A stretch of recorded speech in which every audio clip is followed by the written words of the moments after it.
Samajwadi party के शासनकाल में आदरणीय अखिलेश जी ने एक नियम बनाया, उनकी संवेदनशीलता थी कि विधायक लोग अपनी निधि से असाध्य रोग, गंभीर रोगों से बीमार लोगों को आर्थिक सहायता हॉस्पिटल से उसका जो पर्चा आता था, एस्टिमेट बनता था, उसके हिसाब से दे सकते हैं। और उस योजना के कारण बहुत से लोगों की जान बची, बहुत से लोगों को चिकित्सा जो नहीं उपलब्ध हो सकती थी वो हुई। और ऐसे विषय रखे जाएं जिससे जो लोग हम लोगों को निर्वाचित करके भेजते हैं, उस हर जाति, वर्ग, अगड़े पिछड़े, हर समूह से जुड़ी हुई उनके हित की बातें। और यही जनसत्ता दल का सिद्धांत भी है, इसी पे हम लोग निर्वाचित होकर के आए हैं। तो जब भी बजट पे चर्चा होती है या महामहिम श्री राज्यपाल के अभिभाषण पे चर्चा होती है, तो मैं समझता हूं कि इस अलंकार का प्रयोग सत्ता पक्ष और विपक्ष दोनों भरपूर करते हैं। और मैं ये कहना चाहता हूं कि सरकारें न इतनी अच्छी होती हैं जितना सत्ता पक्ष कहता है, और सरकारें न इतनी बुरी होती हैं जितना विपक्ष बताता है। और हम यहां जो भी बोलते हैं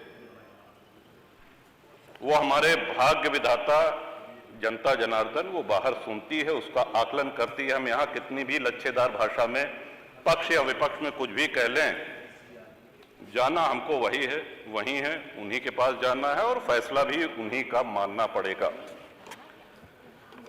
श्रीमान, सड़क, बिजली, पानी ये ऐसी चीजें हैं जो हम सभी के जीवन से जुड़ी हुई हैं। भारत गांवों का देश है, भारत की आत्मा गांवों में बसती है। हम सभी लोग इस उक्ति को, इस सिद्धांत को मानते हुए आए हैं। एक्सप्रेसवेज बन रहे हैं, एक्सप्रेसवेज बनने के नए नए कीर्तिमान स्थापित किए जा रहे हैं। अच्छी बात है, होने चाहिए। हर विकासशील देश में देखने में भी अच्छी लगती हैं, यात्रा का समय भी कम होता है।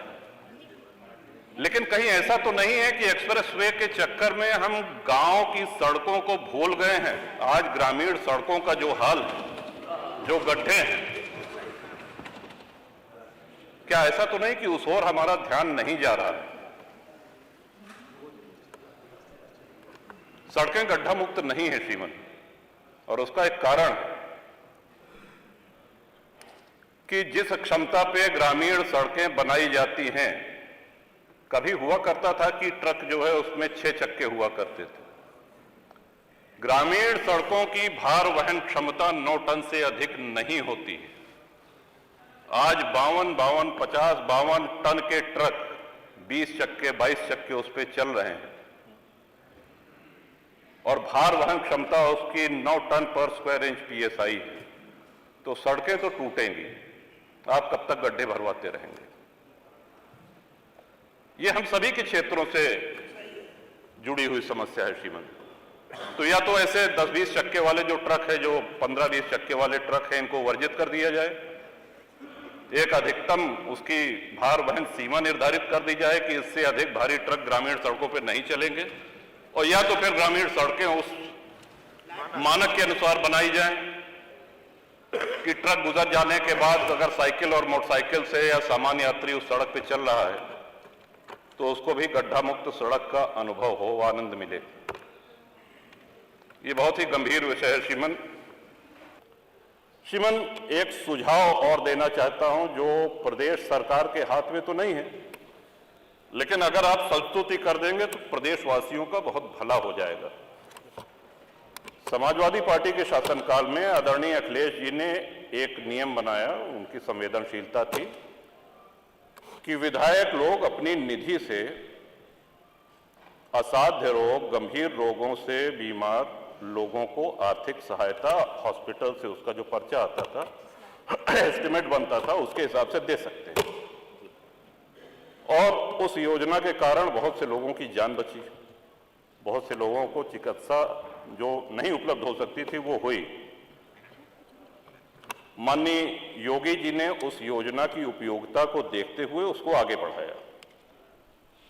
आए दिन श्रीमन चुनाव होते हैं, कभी लोकसभा का चुनाव, कभी विधानसभा का चुनाव, कभी विधान परिषद का चुनाव, और जब अधिसूचना जारी होती है तो हम लोगों को अपनी निधि व्यय करने में रोक लगा दी जाती है। मेरा अनुरोध है कि आपकी तरफ से, उत्तर प्रदेश की विधानसभा की तरफ से एक अनुरोध पत्र चुनाव आयोग को जाए। विकास कार्य भले रोक दिए जाएं, लेकिन जिस भी रुग्ण व्यक्ति को, जिस भी बीमार को कैंसर है, हार्ट डिजीज है, किडनी, लिवर आदि कोई भी गंभीर बीमारी है, तो उसकी वो बीमारी वो चुनाव आयोग की अधिसूचना समाप्त होने की प्रतीक्षा नहीं करेगी। तो ये मानवीय दृष्टिकोण पर श्रीमान ये अनुरोध है, और मुझे विश्वास है कि सभी माननीय सदस्यों की भी सहमति इसमें होगी। और इस तरह से सरकारें हनक से चलती हैं, जनसेवा से चलती हैं, और जैसा कि मैंने पहले निवेदन किया, 30 वर्ष में पहली बार ये अवसर आया है कि अपनी कार्यशैली पर, अपने कार्यकलाप पर योगी जी के नेतृत्व में सरकार दोबारा आई है, रिपीट हुई है, और ये बहुत बड़ी उपलब्धि है, बहुत बड़ी उपलब्धि है। श्रीमान, आज जहां हर तरफ, ठीक है, हमको राष्ट्र हित में, हमको प्रदेश हित में, हमेशा मेरे दल जनसत्ता दल का ये रहा है कि जो भी पिछड़े हैं, जो भी वंचित हैं, उनकी लड़ाई शुरू से मैं लड़ता आया हूं। लेकिन वहीं ये भी सराहनीय है कि आप जिस आसन पर बैठे हैं, उस आसन पर बैठने वाले आदरणीय अध्यक्ष जी, अगर देखा जाए कि उनकी विधानसभा में उनके सजातीय कितने लोग, या माननीय संसदीय कार्य मंत्री जी बैठे हैं, शाहजहांपुर से लगातार 9वीं बार निर्वाचित होकर के आए हैं, कितने खन्ना मतदाता होंगे अपनी कार्यशैली से, अपनी संघर्ष क्षमता से और अपने व्यवहार से। क्योंकि विकास ही सब कुछ नहीं होता, बहुत आवश्यक है। हम सब लोग यहाँ बैठ करके विकास की ही चर्चा करते हैं, लेकिन जनता जो हमारा आकलन करती है, विकास के साथ साथ हमारा व्यवहार कैसा है, हम कितना उपलब्ध रहते हैं, हम जनसेवा करने के लिए कितना तत्पर रहते हैं, इस पर हमारा आकलन होता है।